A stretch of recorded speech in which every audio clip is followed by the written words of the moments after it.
All right, so tonight we're going to be diving into a case. The missing necklace at the Grand Hotel. Ooh, a classic. Yeah. So picture this, the Diamond Gala. A night of, just total extravagance, elegance at the luxurious Grand Hotel. Fancy. But amidst the, all the beautiful gowns and the dazzling jewels, there's a chilling discovery. Uh-oh. What happened? Lady Eleanor's priceless diamond necklace has vanished. Oh, no. Yeah, so we're going to be breaking this whole case down together, just like a team of detectives. Love that. And you know what's so interesting about this case in particular is the setup. It's that classic locked room mystery. Ooh, I love those. Yeah, so the theft, it appears to have happened in this secure location, seemingly impossible to breach, Right. It's like a puzzle box, Yeah. It just begs us to examine every single detail, every motive. Absolutely. And the best part is you get to be our partner in solving this crime. Yes. We're going to walk you through all the evidence, introduce you to the suspects, reveal their alibis. So fun. Think of it as your own personal detective training. Yes. All from, the comfort of wherever you're listening. Exactly. And, even though this is,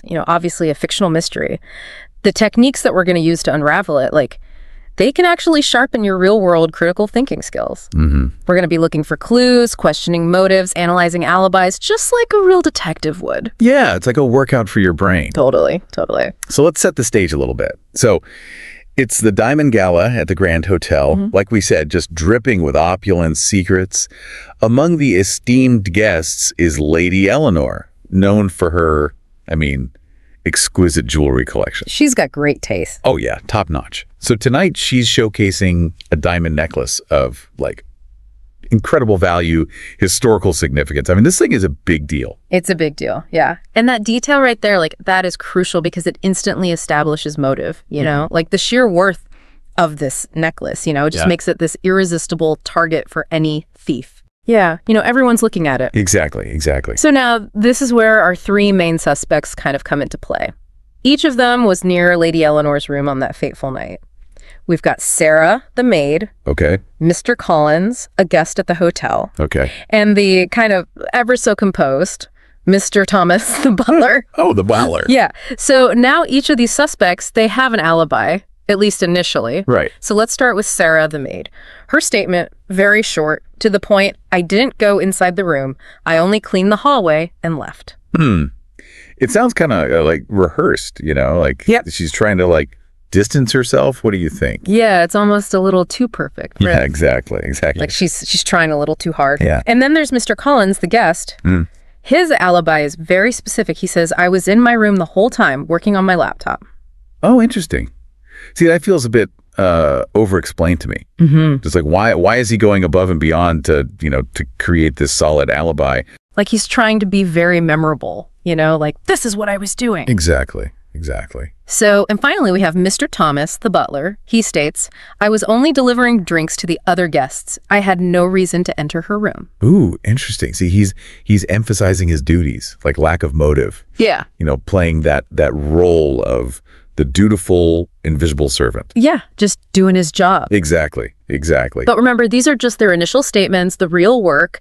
It begins with examining the physical evidence, those silent witnesses that can tell a completely different story. Oh, I love that. The silent witnesses. So good. They don't lie. So that brings us to the clues uncovered by our fictional investigator, Detective Jones. Okay. The first clue, the jewelry box was locked, but the lock, it had been forced open. Okay, so that immediately tells us that the thief likely didn't have a key. Right. And that narrows down our suspect list considerably, doesn't it? It does. So who do you think, based on this clue alone, we can rule out? Take a moment to consider the suspects, and their potential access to a key. Now, the second clue Detective Jones finds is a muddy footprint on the carpet near the balcony door. What? Ooh. What do you make of that? Okay, well, that raises a fascinating possibility. Could the thief have entered from outside, using the balcony? Interesting. This throws a wrench into that whole locked room, aspect. Mm-hmm. It suggests maybe a more daring, elaborate heist. It's getting exciting. It is. And finally, the third clue, a tiny scrap of red fabric snagged on the edge of the window. Ooh, what? Could this be from the thief's clothing? That's the question, right? It's such a seemingly like insignificant detail, but it could be crucial, you know? Right. If we can like figure out where that came from, it could link us directly to the culprit. Absolutely. So, all right. So we've laid out the initial facts of the case. We've got our 3 suspects, each with their own alibi, and 3 pretty intriguing clues: a forced lock, a muddy footprint, and a, mysterious scrap of red fabric. So what are your initial thoughts? Do any of the suspect stories seem a little less convincing now? So, okay, so we've got our clues, right? We've got our suspects. What happens next? What does Detective Jones do with all this information? Well, he does. Like any good detective, he doesn't just jump to conclusions. Right. He uses these clues to kind of guide his next round of questioning. Yeah. Carefully observing, the suspect's reactions, looking for those telltale signs of guilt, deception, So it's not just the words they're saying, but like how they say them. Exactly. Their body language, their tone of voice, like all that can be just as revealing as any physical evidence. Precisely. And this is where things like really get fascinating, know? So remember Sarah, the maid, who gave that quick, almost rehearsed denial? So when she's questioned further, about the balcony, that muddy footprint, she becomes increasingly flustered, just vehemently denying ever being, near that area. That's interesting. It seems like the more Detective Jones presses her, the more defensive she gets. Right. Almost like she's trying way too hard to prove that she's innocent. Exactly. And then you have Mr. Collins, the guest, who, claimed to be engrossed in work. Right. When he's confronted with these clues, he becomes visibly agitated, like his carefully constructed alibi it's just crumbling, like under pressure. Oh, wow. He insists, he heard nothing unusual that night. But I don't know, there's something about his nervousness, like it just betrays a very different story, you know what I mean? It's like he's trying to keep up this facade of calm, but underneath it all, you can just, sense the panic, the fear that maybe he's going to get caught. Yeah, exactly. So then there's Mr. Thomas, the butler. He, throughout this whole investigation, remains remarkably composed, almost, like aloof. He even offers an explanation for that red fabric, pointing out that his uniform could be a potential source. Wow. That's pretty clever, He's not denying the possibility, but he's like offering this plausible explanation. Yeah. Deflecting suspicion without directly like contradicting the evidence. It's subtle but very effective. It is. It plays perfectly into his role. Yeah. As that seemingly insignificant butler, like blending into the background, observing everything, but rarely drawing attention to himself. Yeah, just kind of part of the furniture almost. Exactly. So let's pause here for a moment. Let's analyze, these reactions with the clues that we have. So we've got Sarah, whose denials are becoming more and more frantic. We've got Mr. Collins, whose nervousness is, you can practically like feel it. I know, right. And then there's Mr. Thomas, who, he just seems almost too calm, too prepared. Right. So if you were Detective Jones, what would stand out to you the most? Which reaction would pique your interest? That's the question. And remember, even the absence of a reaction, that can be a reaction in itself. Ooh, that's deep. I like that. This is where those detective skills come in handy. Reading between the lines, observing those subtle cues, piecing the puzzle together. And sometimes those most unassuming details can have like the greatest significance. Like that muddy footprint, for instance. Yeah, that footprint's particularly intriguing, right? Yeah. Because it directly contradicts that locked room element. Yeah. Like, it suggests that maybe the thief bypassed all those traditional entry points and used, a more unconventional route, like the balcony. And if we think about who might have access to the balcony, the list of suspects gets a lot smaller. Exactly. It's all about, connecting the dots, weaving together the physical evidence with their statements, their reactions. It's like creating this tapestry. Yeah.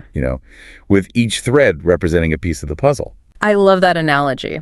And as Detective Jones meticulously gathers those threads, like a clear picture starts to emerge. And that picture points to a suspect who, might have been hiding in plain sight all along.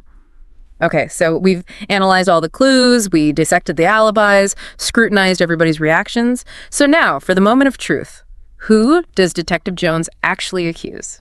Well, after carefully considering everything, all the evidence, Detective Jones, he makes this kind of surprising accusation. Okay. He points the finger not at the nervous guest or the flustered maid, but at Mr. Thomas, Wow, the butler. The seemingly unflappable Mr. Thomas, the butler. I gotta admit, even I did not see that coming. Really? Yeah, I was so focused on like those more obvious signs of guilt. I completely overlooked just like the quiet, calculated demeanor of Mr. Thomas. Yeah, that's exactly what makes this case so compelling. It reminds us that appearances can be deceiving and that the most unassuming person, can sometimes be the mastermind behind it all. So how does Mr. Thomas react when he's accused? Does he maintain his innocence, or does he finally crack under pressure? Surprisingly, Mr. Thomas, he confesses. Wow, really? He admits to meticulously planning and executing this whole theft, using his knowledge of the hotel, his position, everything to his advantage.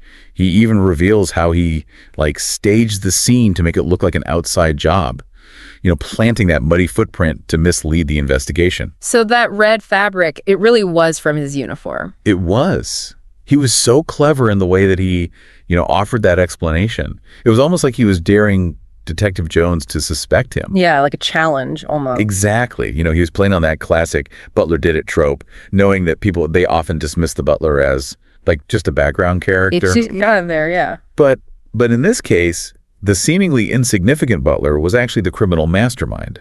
This case really highlights just how important it is to challenge our assumptions. To look beyond just the obvious. I mean, who would have thought that the calmest, most collected person in the room would be the guilty one? It's such a valuable lesson, not just in solving mysteries, but in everyday life. Mm-hmm. Think about a time when you made a judgment based on first impressions or preconceived notions. Did you consider everything? Did you look at all the angles, or did you jump to conclusions? Yeah, it makes you realize how easily we can be swayed by our own biases, how important it is to just take a step back, really analyze the situation objectively and consider all the possibilities. Exactly. Just like Detective Jones, we need to be curious, observant, and willing to question, even our initial instincts. Sometimes the truth is hidden in plain sight, but it takes a discerning eye to see it. So as we wrap up our deep dive into the missing necklace at the Grand Hotel, let's just take a moment to reflect on the lessons we've learned about critical thinking, observation, the dangers of assumptions. Yeah, I mean, the world is full of mysteries, big and small. And by honing our detective skills, we can become more discerning thinkers, more perceptive observers, and just overall more confident in our decisions. So the next time you're faced with a puzzling situation, channel your inner Detective Jones. Ask questions, examine the evidence, and don't be afraid to challenge the obvious. You might be surprised by what you discover. All right, so are you ready for a deep dive? I am. All right, we've got a real interesting one today, a real mystery. You mystery lovers are going to love this. Oh, yeah. Okay, so picture this. We have a one-of-a-kind 15th century manuscript, and it vanishes. It vanishes from the Grand Library. Oh, wow. The kind of place that just breathes history. Yeah. And it's just gone. Poof. Just like that. And this wasn't just a casual swipe. It was a very calculated heist. Dead of night. 2:13 a.m. alarm trigger. Guards racing in. Wow. Only to find nothing. Oh, no. Empty display case and one muddy footprint. Okay, so right off the bat, does anything strike you as odd about that? Well, the timing's pretty interesting, right? The 2:13 a.m. seems awfully specific. Yeah. It almost begs the question, was this a crime of opportunity, or was this meticulously planned out? Did the thief choose that exact moment? Right. That could be a huge clue. Yeah. Okay, so Detective Grace, our investigator, quickly narrows down the suspect list. First up, we've got the librarian. Okay. They've got access. Uh-huh. They practically live in the library. Right. Could it be them? Well, what's interesting here is they completely deny it. They claim years of dedication to the library. Oh, so you think it could be a cleverly crafted act? Makes you wonder, is it genuine? Yeah. Or is it, just an act? Okay. Next on the list is the rare book dealer. Okay. A character who definitely knows the value of this stolen treasure. Right. And they were there earlier that day just browsing. Could that have been more than just browsing? I mean, it's a compelling thought. Yeah. Because that lines up with the motive and the potential opportunity. Exactly. Then we have the security guard. Right. Who was on duty during the heist. Okay. But swears they were just stepping out to check the perimeter when the alarm went off. Now, does that sound a little fishy to you? Well, on the surface, all three have a plausible motive and opportunity. Wow. It's like a real-life game of Clue. That's crazy. So far, who's your prime suspect? Ooh, that's a good question. But wait, there's more. Before you jump to conclusions, Detective Grace uncovers some intriguing clues at the scene. Let's start with that muddy footprint. Classic. It just screams, "I was here," doesn't it? Absolutely. But what does it tell us about the thief's state of mind? Well, that's interesting. Were they rushing? Yeah. Panicked? Was it strategically placed? Mm. You know? That is a good question. Okay, and then there's the broken glass from the display case with, you guessed it, a smudged fingerprint. Oh. Talk about leaving your mark. You know, fingerprints are really interesting. Even a smudged fingerprint can be a gold mine for investigators. Yeah. They can lift even partial prints. Wow. Compare them to databases. Oh, wow. Run them through specialized software to identify potential matches. Okay, hold on, we're not done yet. Okay. Detective Grace also finds a note. A note. A note. Whoa. A taunting message that reads, "Finders keepers." Oh my gosh. It's almost like our thief wants to be caught. Well, or maybe this is a deliberate misdirect. What? Like, think about it. A note like that throws suspicion on anyone who might stumble upon the manuscript. Oh, that's true. Okay, so let's put on our detective hats and analyze these clues. Okay. Who had access after hours? And what about that muddy footprint? Was our thief running through a garden or coming from somewhere more unexpected? Well, the librarian's alibi seems airtight. Really? System logs show they were logged onto the library's computer system throughout the night. Oh, wow, okay. What about the rare book dealer? Turns out he was at the library earlier, Hmm. which would explain the fingerprint on the display case. Okay. But no muddy shoes. So does that clear his name?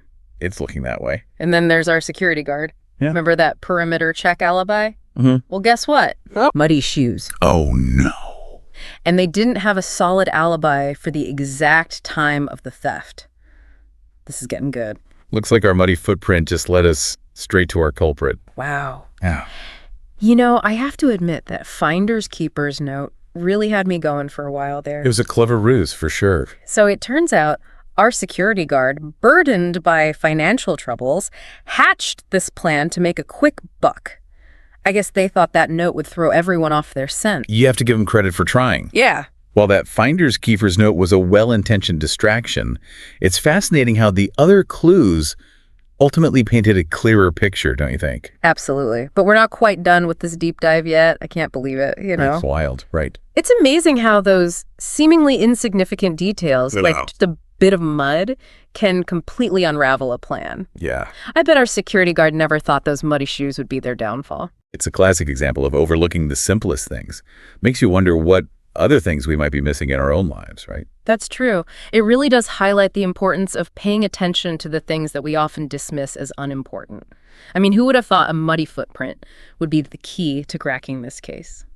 What about you? Did you have any suspicions about the security guard early on, or did that Finders Keepers note throw you off too? It's so fascinating how a single detail can shift our perspective, you know? This is a perfect example. The note was a clever distraction, playing on our assumptions. For sure. I was convinced the note meant the thief wanted to be found. Yeah. It just goes to show you can't always trust your first impression. Exactly. Good reminder to approach situations with a critical eye. Question assumptions, look beyond the surface. Yeah. So what can we learn from this whole manuscript heist, besides the fact that mud is a detective's best friend? Well, for one, it highlights the limitations of security systems. I mean, they're important, they're deterrents, but a determined individual can always find a way around them. It's often the human element, the unexpected details that make all the difference. Like a muddy footprint. But really, though, I think this case also speaks volumes about the power of observation and deduction. I mean, we started with a seemingly impossible mystery, a priceless artifact just vanishing, but just by meticulously examining the evidence, considering the suspects, even getting momentarily distracted by that Finders Keepers note, we were able to piece together the truth. And let's not forget about collaboration, too. By working together, bouncing ideas off each other, analyzing the clues from different perspectives, we were able to see the case with new eyes. Just like Detective Grace, who considered every angle, never dismissing anything as insignificant. Yeah, it's like that old saying, 2 heads are better than 1. Sometimes all it takes is a fresh perspective. Absolutely. Yeah. It's a reminder that we don't have to have all the answers ourselves. Sometimes the most valuable insights come from collaborating with others, sharing our observations, and challenging each other's assumptions. You know, it's funny, we started this deep dive with a stolen manuscript, but it's evolved into something much more profound. Absolutely. It's a reminder that the most compelling mysteries aren't always confined to dusty libraries or crime scenes. They can unfold right in front of us in the most unexpected places. And the tools we need to unravel those mysteries are already within us, right? Exactly. Our curiosity, our critical thinking skills, our willingness to challenge the status quo. So what do you say we shift gears a bit and explore how these same principles can be applied to our own lives? Ooh, I like that. I think this case has given us some really valuable tools we can use to navigate the complexities of our own lives. Absolutely. The skills we've honed today, like paying attention to detail, questioning assumptions, considering multiple perspectives, are so valuable even outside of solving crimes. So, dear listener, get ready to put those detective hats back on, because we're about to embark on a journey of self-discovery, exploring how the lessons we've learned from the case of the missing manuscript can help us unlock hidden truths in our own lives. I mean, think about it. How often do we just rush through our days, taking things at face value, not really stopping to observe all the little clues and the patterns around us? Yeah, it's really easy to get caught up in the whirlwind of everything. Yeah. And to miss those tiny little details that might actually hold the key to understanding things better. Like that finder's keeper's note, right? Yeah. Seems so important at first, but it was a distraction. Uh-huh. I bet we've all had those red herrings in our lives, things that grab our attention, but ultimately lead us astray. Have you ever fallen for something similar? Something that seemed so crucial at the time? Oh, yeah, absolutely. It happens to all of us. Our brains are wired to look for patterns and to make connections. But sometimes those connections lead us down the wrong path. Yeah. So it's really crucial to develop that critical thinking muscle, to question our assumptions and challenge our own biases. So it's like we need to become our own personal detective. Yeah. Constantly analyzing the evidence, Right. testing our theories, and revising our conclusions as new information emerges. And it's not just about mysteries and uncovering secrets. This mindset, this commitment to observation and deduction, can be applied to anything. Our relationships, our careers, our personal growth. That's a good point. Think about it. How much richer could our interactions be if we truly paid attention to the subtle cues Yeah. in people's body language, Uh-huh. tone of voice, the things they say? It's like learning to read between the lines, Yeah. to try to decipher those unspoken messages that often reveal more than words ever could. And it's not just about understanding others, it's about understanding ourselves too. Paying attention to our thoughts, our feelings, Yeah. our behaviors. We can gain so much insight into our motivations, our strengths, our areas for growth. It's interesting. We started this deep dive with a stolen manuscript, Yeah. a classic whodunit. But it's become something much more profound. It really has. It's a reminder that the most compelling mysteries aren't always in dusty libraries or crime scenes. They're everywhere, Yeah. woven into our everyday lives. And the tools we need to unravel those mysteries are already within us, right? Yeah. Our curiosity, our critical thinking skills, Yeah. our willingness to challenge things. So as we wrap up our deep dive, I'll leave you with this. Embrace that role of the detective in your own life. Pay attention to the details. Question everything. And never underestimate the power of a curious mind. You never know what you might find. That's right. So there you have it, folks. Another deep dive in the books. Hopefully you've got some new ways to look at the world. Remember, stay curious, keep questioning, and you never know what mysteries you'll unlock next. Until next time. All right, listeners, gather round. You guys have sent in some really, really interesting stuff this time. Yeah, this one is a doozy. A death at Blackwood Manor. And not just any death. No. We're talking a classic locked room mystery. Ooh, always a good one, those. The intriguing part for me is that, well, the fact that it's Blackwood Manor. Right. A place steeped in secrets. Like the house itself is a character, you know what I mean? Totally. Yeah. With its own, shadowy past. Okay. So the victim is, who is it again? Sir Edward Blackwood. Sir Edward Blackwood. And he was poisoned with cyanide. Classic. Partint! And the suspect list is limited, right? Everyone present at the manor that night is under suspicion. Automatically. Yeah. So we've got our fictional detective on the case, Eleanor Blake, is it? L.R. Blake, that's right. And you know what? I think we can solve this thing right alongside her, as we always do. What do you say? I'm in. Let's get into the clues. The first thing that jumps out at me is that, well, they found a half-empty glass of wine near the body. Yeah, and I caught that little detail about the scent of almonds, a little bit of cyanide. Cyanide, yep. But here's the thing. The only fingerprints on the glass were Sir Edward's. That is very interesting. So was it suicide disguised as murder? I mean, or did someone manage to poison him without leaving a trace? A real head-scratcher. Okay, so clue number 1, the poisoned glass. What else have we got? Well, there's this letter. It's addressed to the family, but it's menacing. It says, one of you will regret this. Ooh. But, and this is key, the ink is smudged. Someone tried to get rid of it. Woo, okay. Looks like he might have suspected something was up within his own family. Family drama. Always. Okay, all right. And then there's the unlocked servant's entrance leading to the study. The butler, now he claims to have locked it, but it was found open. Okay, so we can't rule out an intruder just yet. Nope.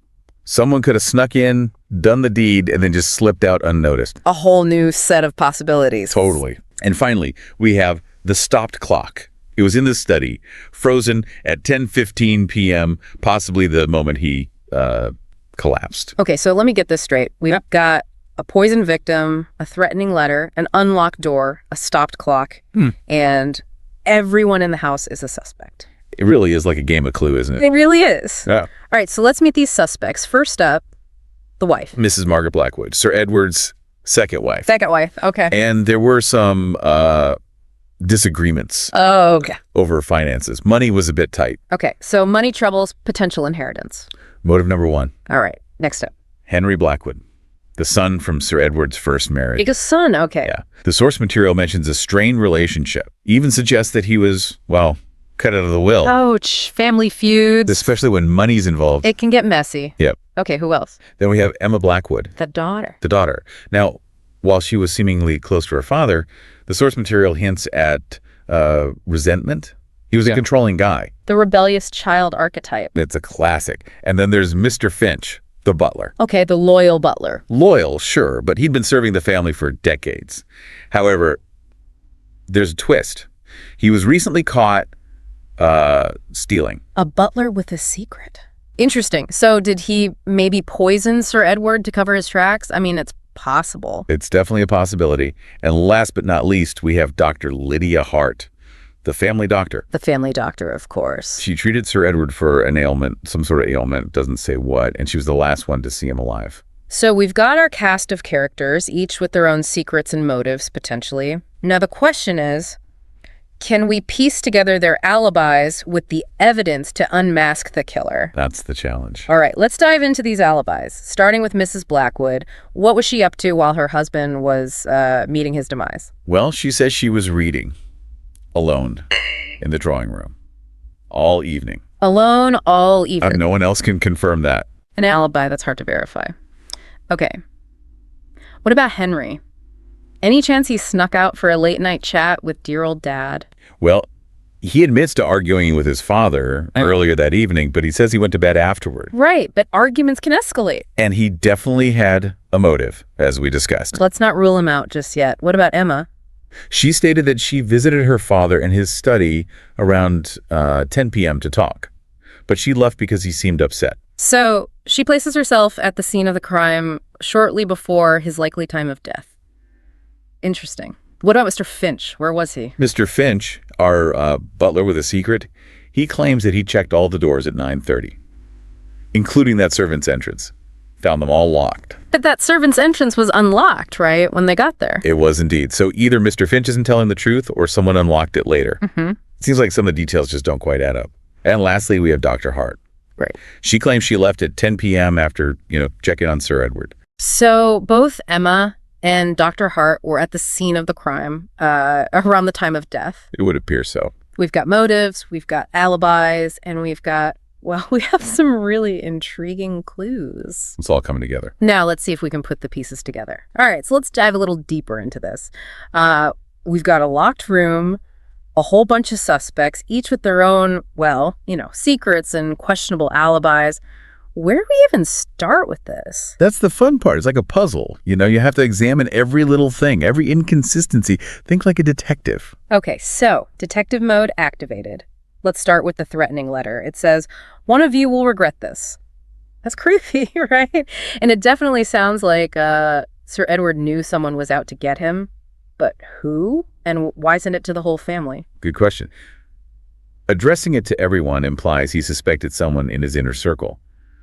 But maybe he couldn't be sure exactly who. Oh, so he knew something was off, like a bad feeling. But he couldn't quite put his finger on it. And then the ink is all smudged. What does that tell us? Well, it looks like whoever was writing it got interrupted. Right.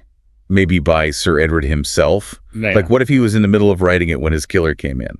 Or maybe the killer tried to, destroy the letter afterward. To hide the evidence. Exactly. Yeah. Either way, definitely something fishy going on at Blackwood Manor. Okay. So we've got a death, a letter, and then there's that whole thing with the poisoned glass. Only his fingerprints, though, right? Right. Does that mean we can rule out, someone else poisoning him? Well, not so fast. Yeah. Remember, this is a classic mystery. Yeah. Right? They could be trying to mislead us. The killer might have worn gloves or, wiped the glass clean afterward. A red herring. Classic. So it could be like a deliberate attempt to make us think it was suicide when it was actually murder. Exactly. You have to keep all the possibilities open. Okay. I'm starting to see how these locked room mysteries work. You really can't take anything for granted. Nope. Got to question everything. What about that unlocked door? The servant's entrance? Yeah, small detail. Could it be important, though? It could be very important. If the butler is telling the truth about locking it up tight, someone would have to unlock it later. Which means, they could have gone in, poisoned Sir Edward, and gotten out without anyone seeing them. Exactly. And that would explain why there were no fingerprints on the glass. Oh, that makes sense. It also makes me think about Mr. Finch a little more suspiciously. He was stealing, remember? Maybe he was trying to keep Sir Edward quiet, or maybe he, left the door unlocked on purpose, trying to frame someone else. Mr. Finch is definitely suspicious. Okay, so we've got the letter, the poisoned glass, and the unlocked door. Now let's talk about that stopped clock. Frozen at 10:15. Does that tell us for sure when Sir Edward died? Well, possibly. But it could also be, another one of those red herrings. The killer could have messed with it to throw everyone off. Mm-hmm. Or what if, hear me out, what if Sir Edward knocked it over himself? Like during a fight with the killer? That's interesting. So it wouldn't be intentional, but more like a clue about what happened when he was attacked. Right. And then we have to ask, what does that tell us about his mindset? Did he know who was attacking him? It all goes back to that letter, doesn't it? Maybe he was writing it when the killer walked in and he saw who it was. It's all connected. This is getting good. And then we've got all those alibis, right? None of them are, very solid. Right. Like Mrs. Blackwood reading alone in the drawing room all night. No one to back up her story. It's her word against nothing. And she could have easily snuck out, done what she needed to do and gone right back to her book. Exactly. And Henry admits to the argument, but says he went straight to bed. Arguments can escalate, though, and we know things weren't good between them. Especially with that whole inheritance situation. Totally. Then there's Emma. She was in the study right before he died. She was there, but she claims he was upset and she left. Do we believe her, though? Maybe, maybe not. She definitely had the opportunity. The question is, why would she do it? I mean, we know about her dad's controlling behavior. But is that enough to push someone to murder? Maybe. Sometimes things run deeper than they appear on the surface. We need to, dig a little deeper into Emma's story, figure out what was really going on with her and her father. Yeah, you're right. It's easy to focus on the surface, but we need to go beyond that. Understand their motivations. Okay, so let's start with Emma. What else do we know about her? All right. So we've gone over all the clues and all the alibis and, tried to poke some holes in their stories. What happened? Did Detective Blake solve this thing? She did, and it might surprise you. Oh, lay it on me. It was Emma Blackwood.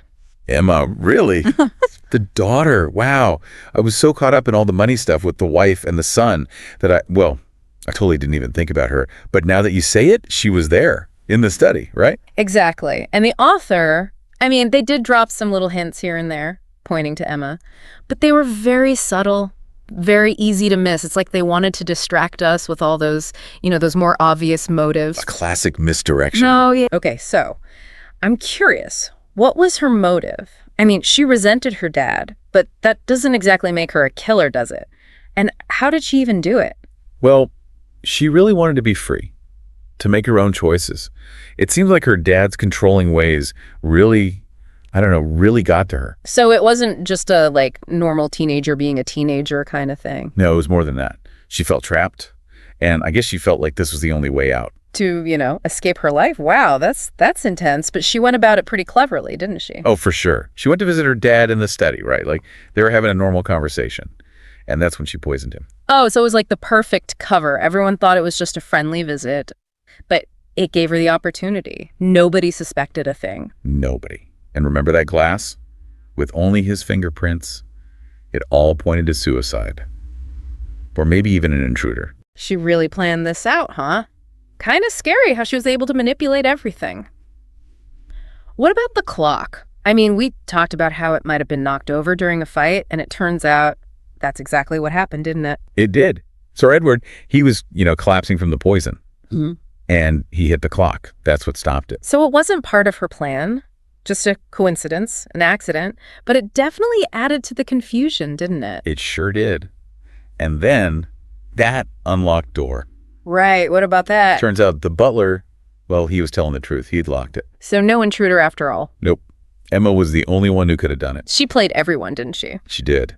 But Detective Blake, she figured it out. And we did too, right? He did. Man, this case has been wild. I really thought I had it figured out a couple of times, but I have to admit the author really got me with those twists and turns. And it just shows you really can't judge a book by its cover. Gotta look beyond what you see on the surface. Think about why people do things. Couldn't agree more. You have to be observant, logical, and sometimes you got to think outside the box. That's what makes these mysteries so much fun. So we explored a classic locked room mystery, untangled a web of lies, and learned that sometimes the quietest ones have the biggest secrets. They sure do. It's been another great deep dive. Absolutely. As always, we encourage you, our listeners, to think back on all of this.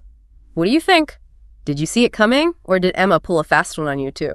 Sometimes the best mysteries are the ones that, they make you think, even after it's all over. They make you wonder. And maybe, just maybe, they'll inspire you to go out there and find some mysteries of your own. Happy sleuthing, everyone. Until next time. All right, strap yourselves in for this deep dive, folks. Yeah, this was a real nail biter. We're going full Agatha Christie on this one. Oh, yeah. A classic whodunit. Love it. Our source material throws us right into opening night, the Empire Theater. They're premiering this play, The Final Curtain, a packed house. Everyone's buzzing with anticipation. Right.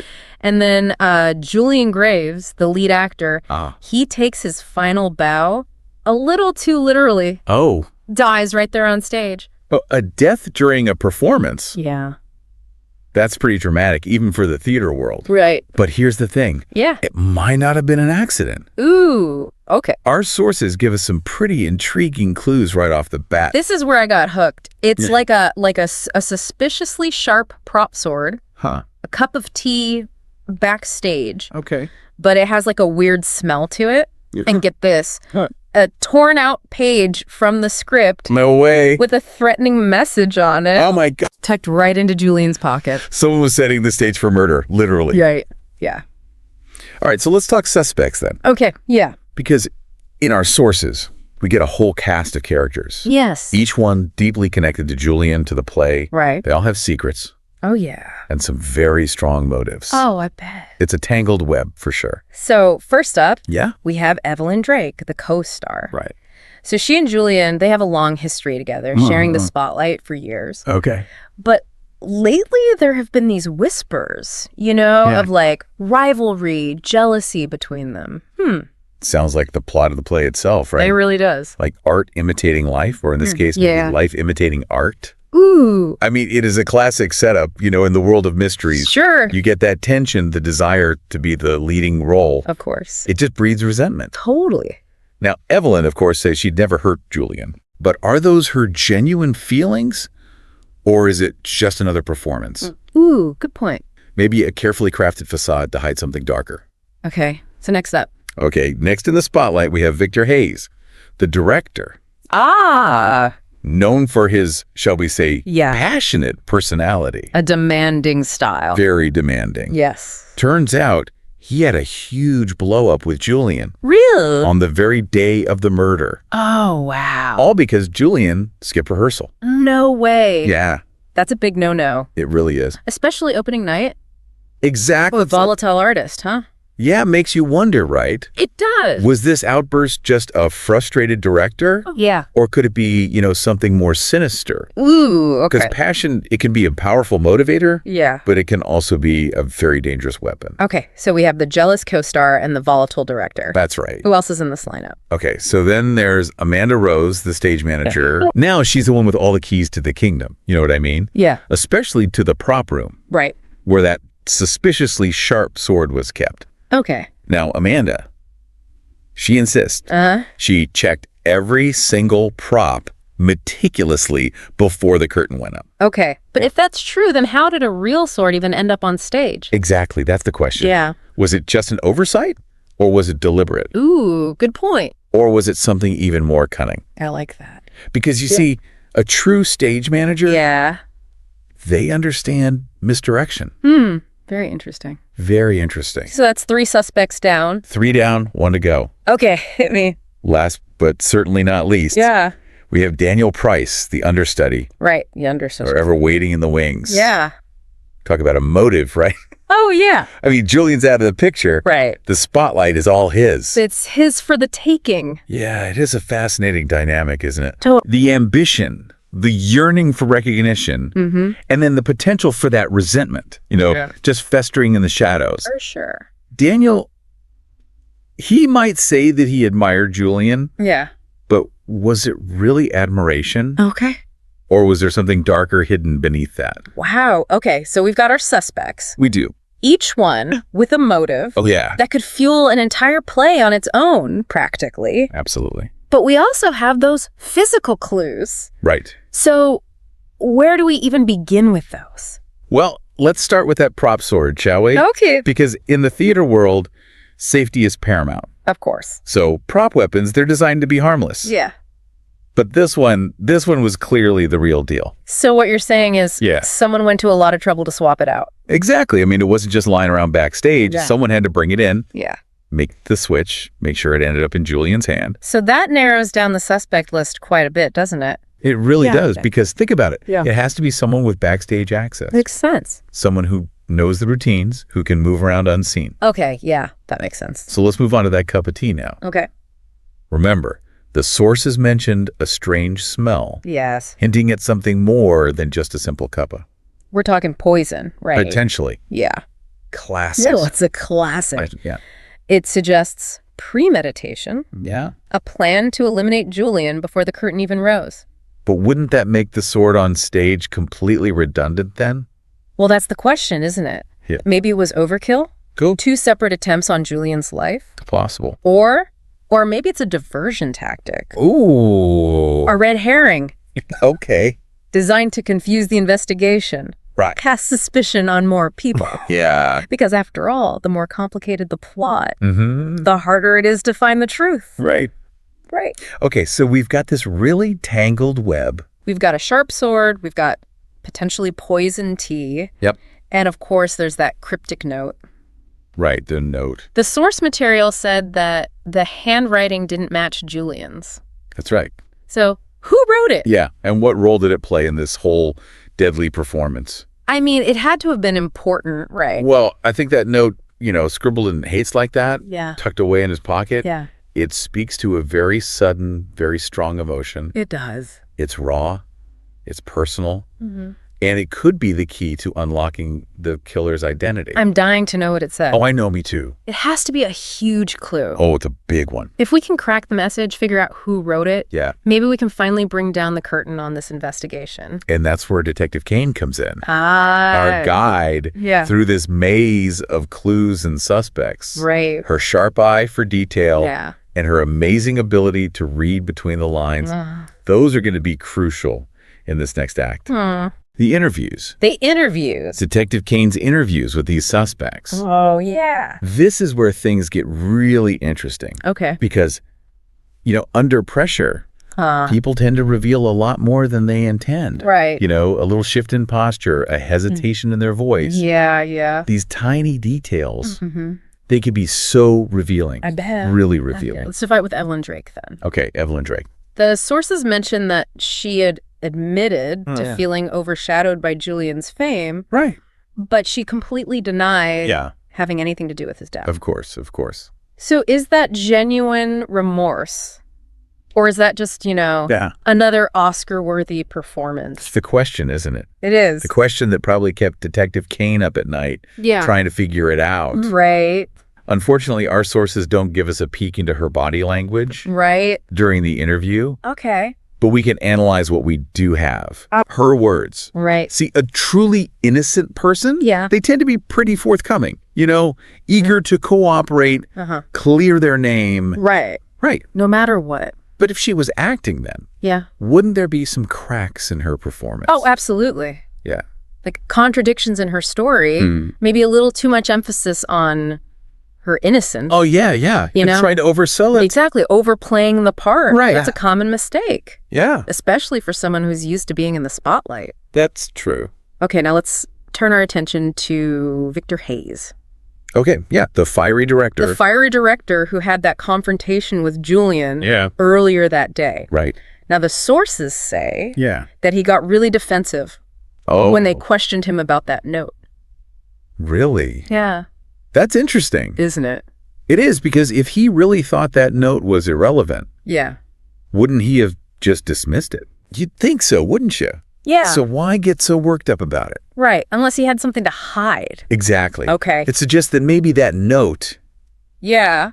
it means more to him than he's letting on. Okay. Perhaps he's afraid it could link him to the crime, Right. even if he wasn't the one who wrote it. Yeah. Guilt.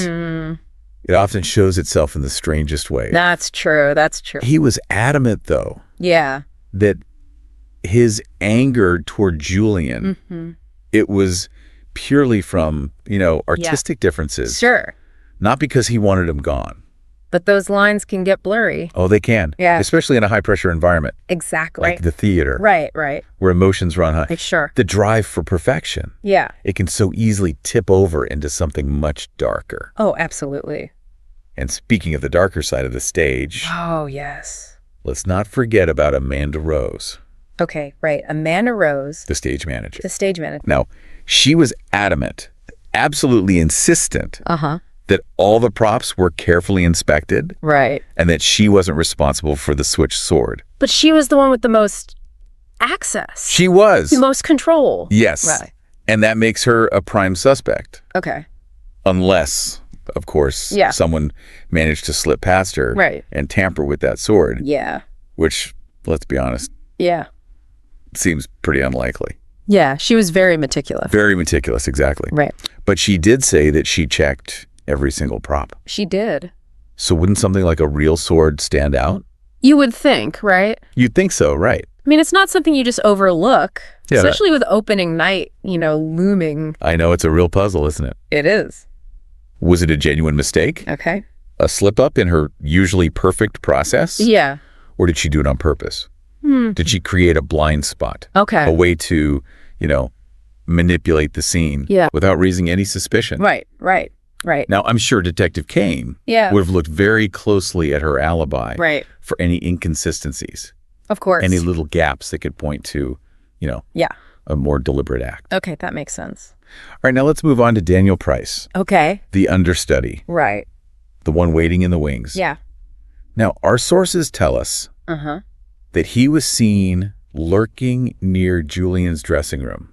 Oh. Just minutes before the performance. Okay. And he couldn't explain why. That's not good. No, it puts him in the wrong place at the wrong time. For sure. To say the very least. Right. And of course, with Julian gone, Daniel steps right into the spotlight. It's his big break. It is. Yeah. He finally gets the recognition that he's been craving. Right. So we have opportunity and we have motive. Okay. Two very important pieces of this puzzle. Yeah, they're lining up. They are. They really are. Yeah. He insisted, though, that he, genuinely admired Julian. He did. But could that admiration have been mixed with, With envy. Oh, absolutely. Like the desire to step out from those shadows and finally claim that leading role for himself? I mean, it's a complex emotion, isn't it? It is. Envy. Yeah. And it can easily turn into something much darker. Right, especially under pressure. Especially under pressure. Like opening night. Exactly. And It's interesting you say pressure Yeah. because all of our suspects, Yeah. they were under immense pressure that night. They were? You know, opening night jitters, Yeah. the audience watching their every move, Of course. just the whole intricate dance of backstage life. It's a lot. It's a lot. It's like a cauldron of emotions, you know? And Yep. as we know, Yeah. heat, Yeah. it can transform even the most harmless things Oh, yeah. into something very dangerous. Absolutely. Very dangerous. Okay, so we've got our 4 suspects. We do. They've all got secrets, they've all got inconsistencies, Oh, and they've got motives that would make Shakespeare proud. absolutely. But it was Detective Kane Yeah, who managed to untangle this whole web she did. and expose the killer. So what was it? What led her to that final dramatic revelation? I need to know. Well, the sources, they challenge us Okay. to put on our detective hats, you know, I like it. to look at the clues ourselves, Okay. to think about who had the means, the motive, Right? and the opportunity Yeah. to actually pull this off. Okay.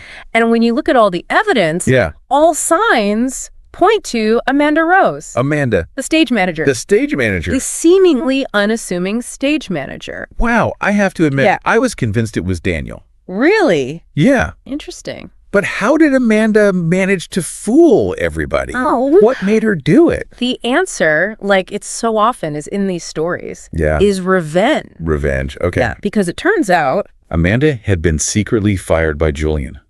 What? Replaced without any warning. No way. Yeah, talk about a motive, Yeah. humiliation, anger, betrayal. Right. All of that fueled her desire to strike back. Wow. So all that meticulous work in the prop room, Yeah. her insistence on checking everything personally, Right. it was all an act. Wow. She used her knowledge of the theater, Uh-huh. her position of authority, Mm-hmm. to manipulate everything Right. and ensure Julian's demise. So she tampered with the sword, Yes, knowing he would use it in the final act, exactly. making it look like an accident A tragic accident right there on stage, right in front of everyone. in front of everyone. Wow. But what about the tea? The tea. It seems so risky, you know? Oh. Like an unnecessary detail. Yeah, that could ruin her whole plan. Exactly. Well, that's where her genius comes in, you see. Okay. The poison tea Yeah. was a red herring, A red herring. a deliberate distraction designed to throw the investigation off course, I see. make them look somewhere else. So it wasn't meant to actually kill him. No. It was just to create confusion, Yes, to make the investigators focus on the wrong thing. while the real weapon was hidden right there in plain sight. Exactly. That's brilliant. It is, isn't it? It's devious, but brilliant. It is. Okay, so what about that note then? The note. The one in Julian's pocket. Yeah, well, the handwriting analysis, Yeah. it confirmed that it was Amanda's writing. Really? Seems she wrote it Yeah. in a moment of, Yeah. intense anger, Okay. just venting her feelings toward Julian. Right. And she probably never intended for it to be found. Okay. But ironically, it Yeah. became a crucial piece of evidence. It did. A crack in her carefully constructed facade. It's amazing how a tiny detail like that I know. can unravel a whole plan. Slip of the It pen. really speaks to the power of observation. It did. The importance of those little details. Yeah. That could lead to the biggest revelations. It's true, those little things. Yeah. And that's what makes Detective Kane so good at her job. Exactly. She understood that. Yeah. In a world of smoke and mirrors, Illusion. illusions, Yeah. carefully crafted performances, the truth Yeah. is often hidden It is in the smallest details. the tiniest, most easily overlooked details. Right. That's where the truth lies. Talk about the show must go wrong. It really is, isn't it? Amanda, the puppet master, Oh, yeah. pulling all the strings from behind the scenes. In the shadows. She really thought she'd gotten away with it. I know. Orchestrated the perfect crime. She did. But, she underestimated Detective Kane. She did. She underestimated the power of a keen observer. Right. Someone who knows that. Exactly. Sometimes the most interesting dramas Uh-huh. happen off stage. They do. They happen in the shadows. In the shadows, yeah. It just reminds us It does. that the truth, Yeah. it has a way of coming out, It always does. no matter how hard you try to hide it. Even amidst the most, Yeah. elaborate deceptions. The most elaborate deception. Right. But Detective Kane, Yeah. with her sharp eye, She was able to peel back those layers, The layers of illusion. the layers of illusion, Yeah. expose the truth. And the raw emotions behind everything. Oh, right. Driving Amanda's actions. Absolutely. Our sources don't really get into Yeah. what happened after Amanda was arrested, Right. but I keep thinking about the others. The rest of the cast and crew. The cast and crew, yeah. Yeah. The show must go on, as they say. It must. But how do you even begin to recover from something like that?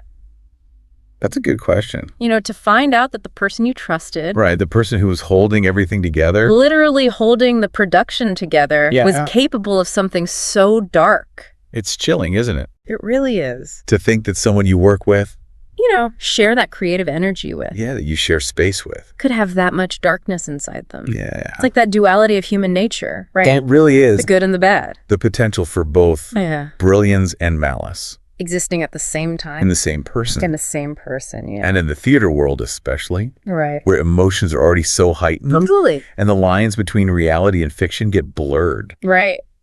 Maybe, Yeah. maybe those darker impulses, Yeah. they get amplified. Given a stage, right? Yeah, they're given a stage to play out To play out in the most tragic way. in the most tragic of ways. It really makes you think about Yeah. why we're so drawn to these stories, To stories of mystery and murder. Murder, yeah. Yeah, why are we so fascinated by them? Is it the thrill of the chase? Man, Like putting the pieces of the puzzle together. the intellectual challenge of it all Yeah. could be. Or is it something deeper? I think it's the human need for order, Okay. the need for justice Yeah. to prevail, Especially in the face of chaos. especially when things feel chaotic. Murder mysteries, Yeah. they offer us a sense of closure, Okay. like a reassurance Yeah. that even the most complex deceptions, Yeah. they'll eventually be exposed. Maybe unraveled. Unraveled, exactly. Right. And the truth, Mm-hmm. however unsettling it might be, Yeah. it will come out. It always does. It always does. And maybe it's also Yeah. about confronting our own darkness, Oh, interesting. Like those impulses that we all have, exploring them, Yeah. but safely Safely, right? through these stories. Without having to actually experience them. Right, exactly. Yeah. It's a way to understand Yeah. why people do the things they do, Exactly. To analyze those choices Yeah. that lead someone down a dark path. to make those bad decisions, To betray, to deceive, to take a life. to ultimately take a life. And maybe, Yeah. by understanding that, we can all learn to navigate Our own lives. our own lives a little better. A little better. Right. Recognizing the signs, The warning signs. just a little red flag. The subtle shifts. Yeah. That could mean trouble. That could mean trouble, yeah. Yeah, lurking beneath the surface. So that brings us to the final curtain It does. on the theater tragedy. On the theater tragedy. We've explored all those clues, Every single one. dissected all the alibis, Analyzed every word. and followed Detective Kane's brilliant deductions To unmask the killer. to unmask the killer, Amanda Rose. Amanda Rose. But this case really sticks with you. It does. Doesn't it? It really does. It's a reminder that Yeah. looks can be deceiving. Oh, absolutely. And even in the most glamorous settings, Yeah. like the theater world, The theater world. darkness can still creep in. Darkness can take center stage. And as we step away from this world, Wow. this world of illusion, Of make-believe. of intrigue, Yeah. we're left with this one final question. Ooh, I like it. What other secrets are hiding just out of sight? Ooh, I like that. In our everyday lives, In our everyday lives, yeah. just waiting for a keen observer Yes. to bring them into the light. To bring them into the spotlight. So maybe the real mystery here The real mystery. is our own ability to see, To observe. to truly observe. Yeah, and our willingness Uh-huh. to look beyond the surface So you're deeper, to find the truth. no matter how unsettling No matter how unsettling, it might be. that's the real challenge. A huge thank you to everyone Yeah, thanks for joining us for joining us on this deep dive. into the theater tragedy. We hope you enjoyed playing detective along with us. We did. And maybe you even learned a thing or two Yeah, you never know. about the art of observation It's a good skill to have. and the complexities of the human heart. Until Absolutely. next time. See you on the next deep dive.